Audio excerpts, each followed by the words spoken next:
We went to Syria to make a documentary. Here's what went on behind the cameras. Our film is about how Syrians are seeking justice after the fall of the Assad regime last year. As soon as we landed in Damascus, this man sitting in front of us couldn't hold back his tears. He said he hadn't been home in a decade since fleeing the war. Many others on our flight were also back for the first time in years. At the entrance to the airport, I noticed people were walking over a carpet with Bashar al-Assad's face on it. And that wasn't the only clear sign the regime was over.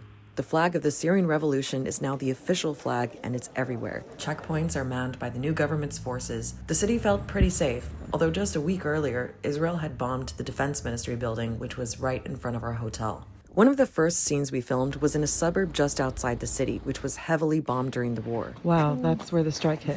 This neighborhood is entirely destroyed. That's Harriet, our producer. Yeah, this place is totally unlivable. We happened to meet a family there who'd come back to Syria and were looking for their old house. This was your aunt's book. Yeah.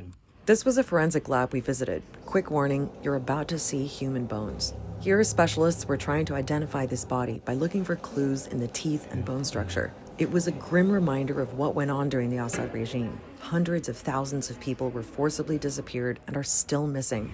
The economy is in crisis. 90% of Syrians live under the poverty line. International sanctions are still in place, so you can't use your overseas bank card and need cash to pay for everything. Everyone carries around huge piles of notes, so a lot of people wear bags like this. Our shoot was only 5 days long, and we had plenty of setbacks. There was a heat wave that week, so filming was tough, especially for our cameraman, Omar. Harriet and I both got sick, So things have escalated. which, in our defense, apparently happens to a lot of foreign crews. So for much of the trip, we sadly didn't get to enjoy Syria's amazing food. Had to try the mulberry juice, though. 10 out of 10. We arrived with a schedule, but our team had to do a lot of work on the fly. That's our local producer, Arif, translating our interview with a senior official. Some takeaways. There is still so much pain in Syria and plenty of skepticism that the new government can deliver the change people are hoping for.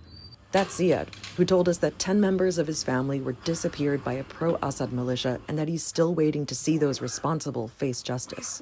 But there's also optimism. We met a man who helped collect 1.3 million documents that he hopes will be used as evidence against Assad officials in court. It was dangerous work, so this was the first media interview where he revealed his identity. Every night, we'd watch huge, fancy weddings from our hotel room window. And everywhere we went, we met Syrians who were so happy they could finally come back to their country. And you're seeing your mother for the first time? Yes, first In time. 14 years? 14 years, yes. It gave us the idea to go back to the airport and shoot more reunions, which we made the opening scene of our film. You can watch it on YouTube. Look for Start Here, Syria's Fight for Justice.